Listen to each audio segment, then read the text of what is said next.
A única forma de você se tornar um jogador melhor de xadrez é jogando com pessoas melhores do que você. E da mesma maneira, a única forma de você se tornar uma pessoa mais sábia é conversando com pessoas mais sábias do que você. E para que você entenda esses conceitos com uma maior profundidade, eu recomendo que você conheça um pouco mais da história de Sócrates. Eu sou o Logan Leandro e este é o podcast Jack Alop, onde no episódio de hoje vamos fazer juntos uma reflexão sobre a jornada em busca da sabedoria dentro do Candomblé. Se você está chegando agora, eu te recomendo a assinar o canal e também a ativar o sininho para receber notificações do material quando ele é postado. Assim como também te recomendo a seguir as minhas outras redes sociais, onde eu publico material diariamente. Sócrates foi um filósofo grego que nasceu no ano de 470 a.C. e passou a estudar filosofia com Anaxágoras e depois, ao que tudo indica, com Arquelau. Anaxágoras era um filósofo pré-socrático que refletia muito sobre as questões da terra e do céu. Segundo o que ele acreditava, o sol era uma grande bola de fogo e a lua uma grande pedra, o que ia muito de contra o senso comum religioso na época, algo que era muito perigoso na Grécia Antiga. Para os gregos da época, o Sol e a Lua eram manifestações divinas e não poderiam ser explicados assim de uma forma tão simples como uma matéria. E isso, com certeza, era algo que poderia trazer um perigo muito grande para pessoas que defendessem esse tipo de ideia. Um dos costumes gregos da época era visitar o oráculo de Delfos, que ficava num templo do deus Apolo, que se situava ali próximo do Monte Parnaso. Um dos costumes da época era visitar esse templo em determinada época do ano, para que assim uma dessas sacerdotisas do templo, chamada de Pitya, entrasse num transe com o oráculo e assim trouxesse as informações dos deuses para os seres humanos. E sendo assim, quando Sócrates tinha por volta dos 40 anos, um de seus amigos, Querofonte, foi até o oráculo e fez uma pergunta para ele. Ele gostaria de saber quem era o homem mais sábio da Grécia. E, para a surpresa de todos, o oráculo respondeu que não havia homem mais sábio do que Sócrates. E ao receber essa informação, o próprio Sócrates ficou impressionado, porque ele mesmo não se considerava sábio. Mas como era uma mensagem vinda diretamente dos deuses, Sócrates deu certa relevância para ela e, sendo assim, tomou a decisão de partir em direção às ruas, conversando com todas as pessoas que ele pudesse e assim questionando-as, para que de tal forma ele encontrasse uma pessoa mais sábia do que ele e assim pudesse aprender com ela. Feliz ou infelizmente, a experiência foi um pouco frustrante, porque toda vez que Sócrates conversava com alguma pessoa, ele perguntava coisas como os seus conceitos, o que ela achava sobre a justiça, sobre a beleza, sobre a arte. Essas pessoas, depois de uma ou duas perguntas, entravam em contradição, seus argumentos se tornavam fracos e, por fim, elas abandonavam a conversa, elas abandonavam o diálogo. Elas deixavam Sócrates falando sozinho.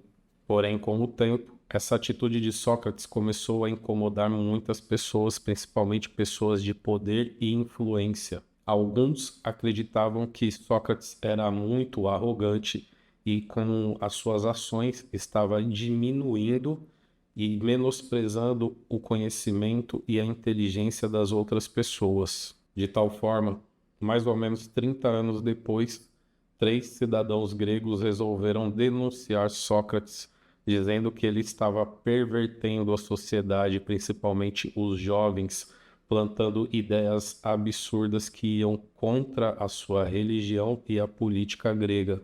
E essas ações culminaram com a prisão, o julgamento e a condenação de Sócrates, que o levou de arrasta para cima depois de tomar um cálice de cicuta. Conhecimento é poder. E o poder sem sabedoria, ele é inútil. E talvez esse tenha sido o maior ensinamento que Sócrates nos deixou. É preciso fazer constantes questionamentos ao mundo ao nosso redor e inclusive questionamentos a nós mesmos, para que assim possamos obter cada vez mais sabedoria para poder utilizar tudo ao nosso favor. Infelizmente, no mundo de hoje, muitas pessoas estão preocupadas em obter o máximo possível de conhecimento para que elas possam sobrepujar outras pessoas. E são poucos aqueles que estão na busca pela sabedoria, aqueles que entendem que o conhecimento ele precisa ser compartilhado para que ele traga benefício para todos, benefício para a sociedade no geral. Não sendo assim, é como ter um maravilhoso computador ou um ótimo smartphone com diversas aplicações que nós não utilizamos. E no nosso contexto do Candomblé, a cada dia que passa, nós estamos testemunhando um aumento muito grande de pessoas em busca do conhecimento. Não é muito difícil de ver pessoas em busca de apostilas, de cursos, de vídeos na internet que possam elucidar algumas das suas dúvidas e que possam trazer conhecimentos novos. Porém, poucas são as pessoas que agem com sabedoria, questionando a tudo. Será que tudo isso que eu estou vendo ser disponibilizado nas redes sociais, por meio de cursos, de apostilas, por meio de palavras de algumas pessoas com talvez uma índole duvidosa, será que tudo isso é realmente verdade? Será que tudo isso está sendo compartilhado para trazer benefício para a nossa sociedade do Candomblé? Ou simplesmente é um meio de vida, uma forma de pessoas ganharem dinheiro com isso? Ou de satisfazerem o seu ego, mostrando que elas sabem mais do que outras pessoas?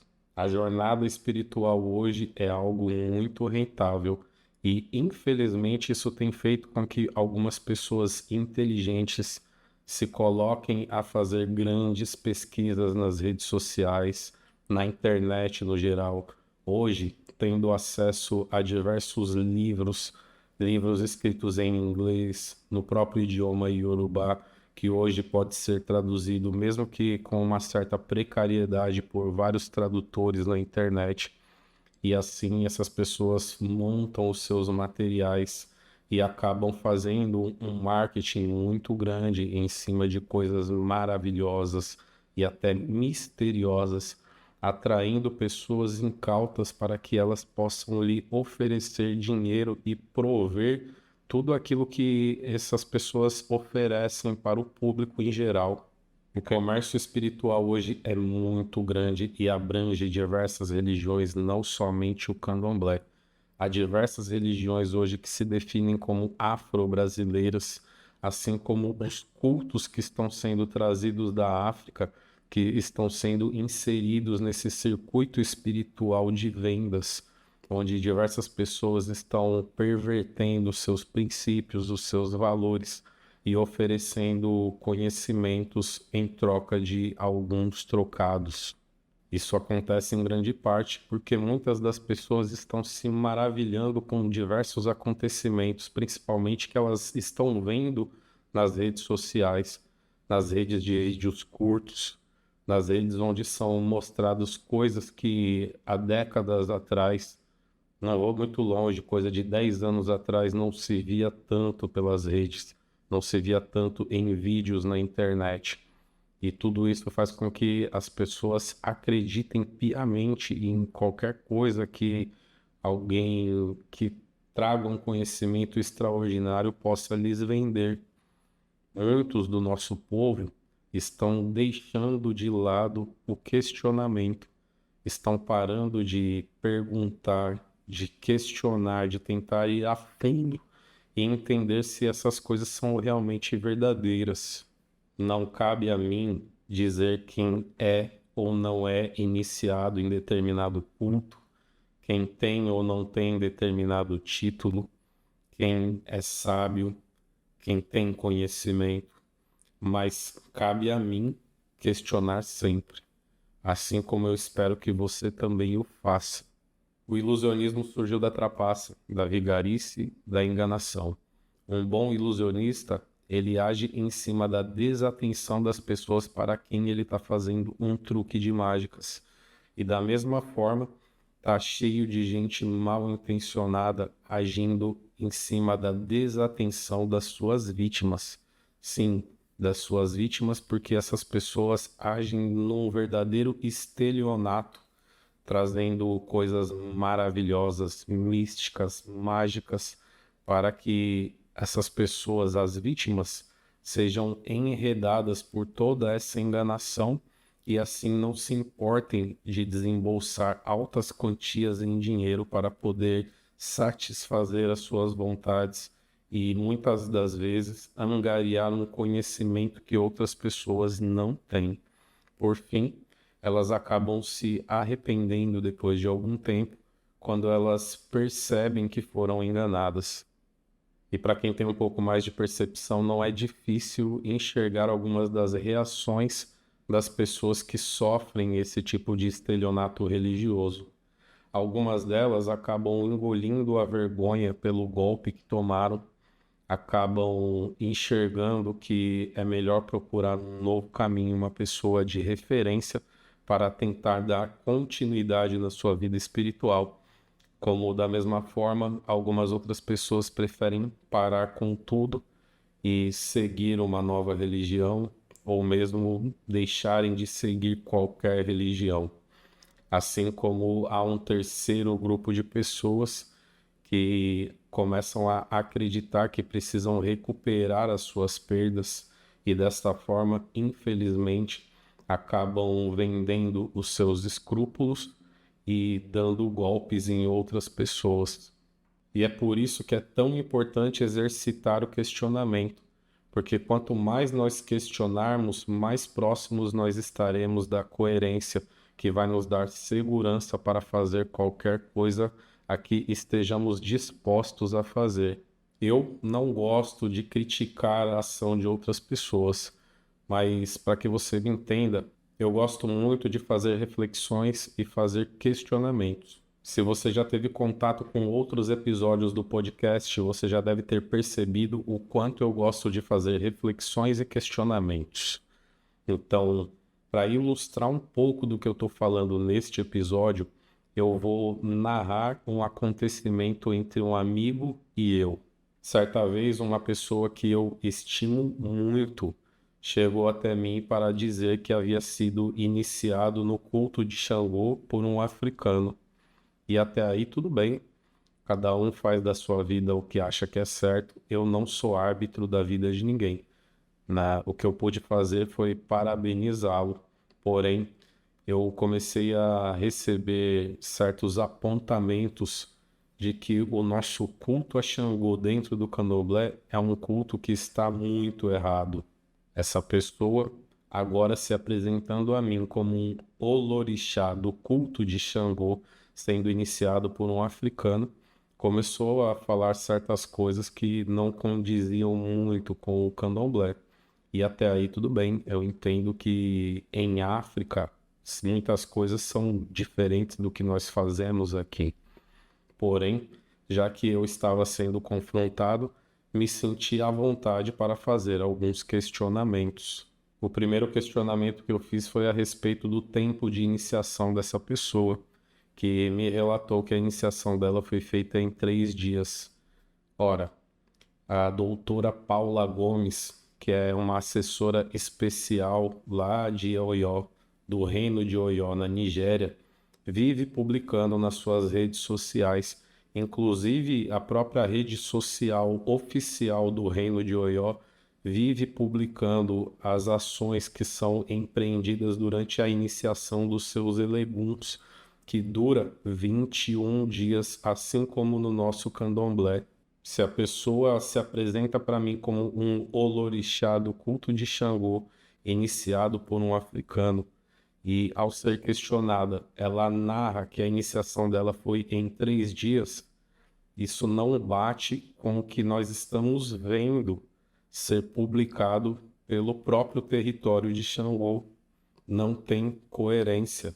Para resumir todo o assunto, a conversa se encerrou quando eu questionei a ela: já que agora você é um olorixá do culto de Xangô, Se você falar para o seu sacerdote, aquele que o iniciou, que você deseja iniciar um de seus filhos no mesmo culto em que ele te iniciou, ele vai permitir?